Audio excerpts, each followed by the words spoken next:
You probably reheat your leftovers every single day without thinking twice. But what if I told you that this common habit could be slowly increasing your cancer risk? Scientists have discovered that certain everyday foods undergo dangerous chemical changes when reheated, creating compounds that health organizations classify as probable carcinogens. Stay with me, because what I'm about to reveal today could protect you and your family from a hidden danger that's been hiding in your kitchen for decades. Every time you reheat certain foods, invisible chemical reactions occur at the molecular level, transforming harmless ingredients into potentially harmful compounds. Research shows that people over 55 face a naturally higher baseline cancer risk simply due to age, and decades of exposure to these reheated food compounds can add up significantly over time. The problem is that most of us grew up believing leftovers were perfectly safe, and we've been reheating the same foods the same way for our entire adult lives without realizing the risk. These chemical changes happen silently. They have no smell, no visible signs, and they can accumulate in your body over years, which is why understanding this information right now is so important for your long-term health. But which foods are the most dangerous to reheat, and why do they become harmful when we warm them up again? Is your microwave actually making the problem worse, or is it safer than using your stove? And what about those foods you've been reheating your whole life without any issues? I'm going to answer all of these questions in detail throughout this video, and I promise you'll never look at your leftovers the same way again after today. Please take a moment to comment below and let me know where in the world you're watching this video from. I always love hearing from viewers everywhere. When you cook food, heat causes chemical reactions that break down nutrients and change the structure of proteins, fats, and carbohydrates in ways that are usually beneficial. However, when you reheat food, especially more than once, you're essentially cooking it again, and certain compounds that were harmless the first time can transform into something entirely different. Think of it like bending a paperclip back and forth repeatedly. Eventually the metal weakens and breaks, and food molecules behave similarly under repeated heating cycles. One of the most concerning transformations involves nitrates, which are naturally present in many vegetables and are also added to processed meats as preservatives. When these nitrates are exposed to high heat multiple times, they can convert into nitrites and then into compounds called nitrosamines, which health organizations classify as probable human carcinogens. Another dangerous process occurs when oils are reheated past their smoke point, breaking down into toxic compounds called aldehydes, which have been linked to increased cancer risk in multiple studies. And now, pay very close attention, because I'm about to reveal the 5 common foods you should never reheat if you want to protect yourself from these hidden dangers. These are foods that almost everyone over 55 has in their kitchen right now, and the last one on this list will probably surprise you the most. Food number 1, spinach and leafy greens, the hidden nitrate danger. Spinach, kale, lettuce, and other leafy greens are incredibly healthy when eaten fresh, packed with vitamins, minerals, and antioxidants that protect your body. However, these vegetables naturally contain high levels of nitrates, which are completely harmless and even beneficial when you first cook them. The problem begins when you store cooked spinach and then reheat it, because bacteria that naturally exist in the environment can convert those nitrates into nitrites. When you apply heat again, those nitrites can further transform into nitrosamines, which are the same compounds found in cigarette smoke and are classified as probable carcinogens.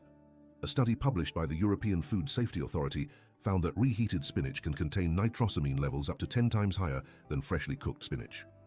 This is especially concerning for people over 55, because decades of accumulated exposure to these compounds can increase your overall cancer risk significantly. The danger increases even more if you reheat spinach in the microwave, because uneven heating creates hotspots where nitrosamine formation accelerates rapidly. Many of us grew up eating reheated spinach casseroles and leftover greens without ever knowing about this risk. But now that you know, you can protect yourself easily. The solution is incredibly simple and costs you nothing. If you cook leafy greens, eat them fresh and hot. And if you have leftovers, enjoy them cold in a salad instead. You can add cold-cooked spinach to sandwiches, mix it into pasta salads, or blend it into smoothies without any reheating whatsoever. Another option is to cook only the amount you plan to eat immediately, which also helps reduce food waste and keeps your meals fresher overall. If you absolutely must reheat greens, do it only once. Use the lowest temperature possible, and never let them sit at room temperature for more than 1 hour before refrigerating. Remember that the nitrate to nitrosamine conversion happens faster at room temperature, so proper storage is just as important as proper reheating. This doesn't mean you should stop eating leafy greens. They're still among the healthiest foods you can eat. Just be smart about how you handle leftovers. Think of it this way. Your grandmother probably told you to eat your greens fresh from the garden, and it turns out she was absolutely right for reasons she never even knew. By making this one simple change, eating your cooked greens fresh or cold instead of reheating them, You can eliminate a significant source of nitrosamine exposure from your diet. This is especially important if you eat leafy greens frequently because small exposures add up over time, and we want to reduce your cumulative risk as much as possible. So from now on, when you cook spinach or kale, plan your portions carefully, enjoy them hot off the stove, and save any extras for a cold salad the next day.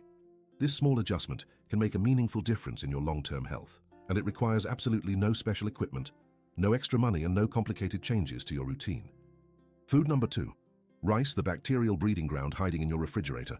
Rice is a staple food for billions of people worldwide. It's affordable, filling, and incredibly versatile, but it also harbors a hidden danger that most people don't know about. When you cook rice, it can contain spores of a bacteria called Bacillus cereus, which survive the cooking process even at boiling temperatures. These spores are harmless while the rice is hot, but when you let cooked rice cool down slowly at room temperature, those spores germinate and multiply rapidly. If you then reheat that rice, the bacteria produce toxins that are heat-resistant, meaning reheating won't destroy them, and these toxins can cause severe food poisoning. While Bacillus cereus isn't directly linked to cancer, the repeated gut inflammation and damage it causes can create an environment where cancer cells are more likely to develop over time. Research from the Food Standards Agency shows that rice left at room temperature for more than 1 hour before refrigeration becomes a high-risk food for bacterial contamination. For people over 55, this is particularly concerning because your immune system naturally weakens with age, making you more vulnerable to foodborne illnesses. Additionally, chronic inflammation in your digestive system, which can result from repeated bacterial exposure, is now recognized as a significant risk factor for colorectal cancer. The good news is that preventing this problem is extremely simple and requires just a small change in how you handle rice after cooking it. As soon as your rice is cooked and you've served what you need, transfer the leftovers immediately into a shallow container and place it in the refrigerator within 1 hour. The shallow container is important because it allows the rice to cool down quickly, preventing bacteria from multiplying during the cooling process. When you're ready to eat the leftover rice, reheat it only once. Make sure it's steaming hot all the way through, and never reheat rice more than 1 time. If you're not sure how long the rice has been sitting out, or if it's been reheated before, the safest choice is to throw it away rather than risk your health. Many of us were raised to never waste food, and that's a valuable principle. But when it comes to rice, safety must come first. Think of rice storage like you would think of keeping milk fresh. You wouldn't leave milk sitting on the counter for hours, and rice deserves the same careful treatment. Another practical tip is to cook smaller portions of rice more frequently, so you're less likely to have large amounts of leftovers sitting in your refrigerator. You can also freeze cooked rice in individual portions, which stops bacterial growth completely, and then reheat directly from frozen, which is much safer than refrigerating and reheating. By following these simple storage rules, you can enjoy rice safely without worrying about bacterial contamination or the long-term inflammation that can increase your cancer risk. This is one of the easiest changes you can make in your kitchen today, and it costs nothing except a few extra minutes to store your rice properly right after cooking. Food number 3. Cooking oils and fried foods, the toxic transformation you can't see or smell. Most of us use cooking oil every single day, whether we're frying eggs, sautéing vegetables, or making crispy fried foods. But reheating oil is one of the most dangerous kitchen habits you can have. When you heat cooking oil to high temperatures, especially past its smoke point, the oil begins to break down and release harmful compounds called aldehydes and acrolein. These compounds are toxic to your cells and have been directly linked to increased cancer risk in numerous scientific studies conducted by universities around the world. The problem becomes much worse when you reheat the same oil multiple times, which is common in households where people deep fry foods regularly. Each time you reheat oil, more of these toxic compounds accumulate, and the oil becomes darker, thicker, and more dangerous, even though it might still look usable.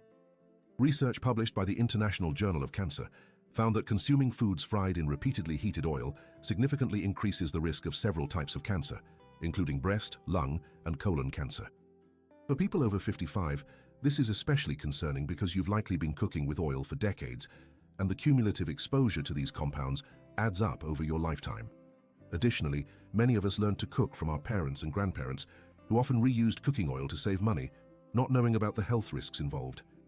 The invisible danger here is that these toxic compounds have no smell and no obvious signs, so you can't tell just by looking at the oil whether it's safe or not.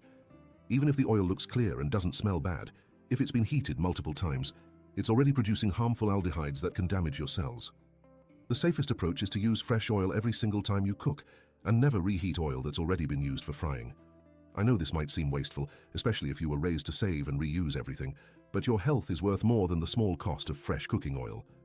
If you enjoy fried foods, consider using cooking methods that require less oil, such as air frying, baking, or grilling, which produce similar textures without the same cancer risk. Another practical tip is to avoid buying large bottles of oil if you don't use it frequently, because even oil that sits in your pantry for months can oxidize and become less healthy. When you do fry foods, use the lowest effective temperature, avoid letting the oil smoke, and discard it immediately after one use rather than storing it for later. Think of cooking oil like you would think of fresh produce. Once it's been used, it's done its job and it's time to start fresh next time. By making this change, using fresh oil every time and avoiding reheated fried foods, you can dramatically reduce your exposure to toxic aldehydes and lower your cancer risk. This is one of those small adjustments that might feel unnecessary at first, but over months and years it can make a significant difference in your overall health.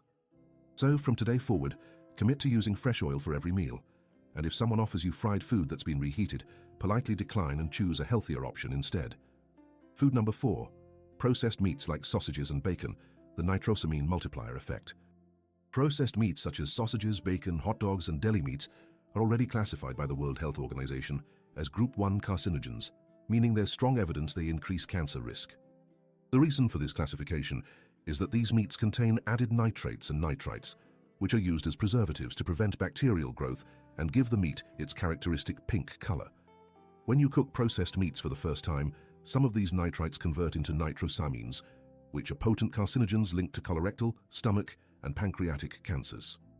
However, the real danger multiplies when you reheat processed meats, because each heating cycle accelerates the nitrite to nitrosamine conversion, creating higher concentrations of these harmful compounds. A study conducted by researchers at the University of Porto found that reheated processed meats can contain up to 3 times more nitrosamines than freshly cooked meats. For people over 55, this is particularly alarming because colorectal cancer rates increase significantly with age, and dietary nitrosamines are one of the most well-documented risk factors. Many of us grew up eating bacon and eggs for breakfast, reheating leftover sausages for lunch, and enjoying deli meat sandwiches without ever knowing about this hidden danger. The problem is compounded by the fact that processed meats are incredibly convenient, especially for people who live alone or have limited mobility and rely on quick, easy meal options. But here's the truth. Every time you reheat that leftover bacon or warm up yesterday's hot dog, you're exposing yourself to higher levels of carcinogenic nitrosamines. The good news is that you don't have to give up these foods entirely. You just need to change how you handle them to minimize your risk. The safest approach is to cook only the amount of processed meat you plan to eat immediately and avoid storing leftovers for reheating later. If you do have leftovers, eat them cold instead of reheating them. For example, cold cuts in a sandwich are safer than reheated sausages in a hot dish. Another practical solution is to gradually reduce your overall consumption of processed meats and replace them with fresh, unprocessed alternatives like chicken, turkey, or fish. I understand that changing lifelong eating habits isn't easy, especially when these foods are familiar and comforting. But small adjustments can make a big difference over time. Think of it this way.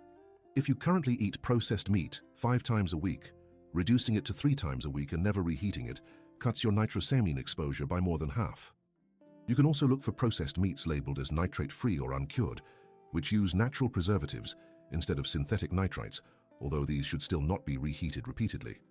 When you do cook processed meats, use lower temperatures and shorter cooking times to minimize nitrosamine formation and avoid charring or burning the meat, which creates even more carcinogens. By making these simple changes, cooking fresh portions, eating leftovers cold, and gradually reducing your intake, you can significantly lower your exposure to these harmful compounds. This is one of the most important dietary adjustments you can make for cancer prevention, and it's completely within your control starting right now. Food number 5, potatoes. The surprising acrylamide bomb hiding in your kitchen. This last food will probably surprise you the most because potatoes are universally considered harmless, wholesome, and a staple in kitchens all around the world. However, when you reheat potatoes, especially using high-temperature methods like frying, baking, or microwaving until they're crispy, something dangerous happens at the chemical level.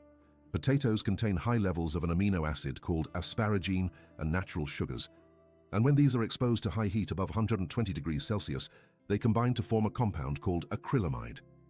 Acrylamide is classified by the International Agency for Research on Cancer as a probable human carcinogen, and it's been linked to increased risk of kidney, ovarian, and endometrial cancers.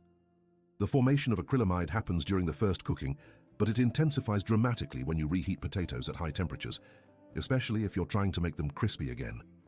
Research from the Food and Drug Administration shows that reheated potatoes, particularly French fries and roasted potatoes, can contain acrylamide levels 2 to 3 times higher than freshly cooked potatoes. For people over 55, this is especially concerning because potatoes are often a dietary staple, eaten multiple times per week, and the cumulative exposure to acrylamide adds up significantly over decades. Many of us were raised eating potatoes at almost every meal, mashed potatoes, baked potatoes, fried potatoes, and we never imagined that reheating them could pose any health risk. The problem is made worse by the fact that acrylamide formation is invisible. You can't taste it, you can't smell it, and the food looks perfectly normal even though it contains these harmful compounds. Additionally, microwaving potatoes until they're crispy creates uneven hotspots where acrylamide formation is particularly intense, making the microwave a surprisingly risky reheating method for this specific food. The good news is that you can still enjoy potatoes safely by making a few simple changes to how you cook and reheat them. First, when you cook potatoes initially, use lower temperatures and longer cooking times, which reduces acrylamide formation significantly compared to high heat methods. Second, if you have leftover cooked potatoes, eat them cold or at room temperature instead of reheating them, for example, in a potato salad or as a cold side dish. Third, avoid reheating potatoes in ways that make them crispy, such as frying or high-temperature baking, because crispiness is a direct indicator of high acrylamide levels. If you must reheat potatoes, use the gentlest method possible, such as steaming or warming them in a covered dish with a little water, which keeps temperatures lower and prevents acrylamide formation. Another practical tip is to cook smaller portions of potatoes, so you're less likely to have large amounts of leftovers that need reheating. You can also experiment with other root vegetables like sweet potatoes, carrots, or turnips, which contain lower levels of asparagine and produce less acrylamide when cooked. By making these adjustments, enjoying potatoes fresh, eating leftovers cold, and avoiding high-heat reheating, you can continue to enjoy this beloved food while protecting yourself from unnecessary cancer risk. This might be the most surprising item on this list, but it's also one of the most important, because potatoes are so common in our diets that small changes here can have a big impact on your long-term health. Now that you know which foods to avoid reheating, let me give you a simple, practical system you can start using today to protect yourself and your family.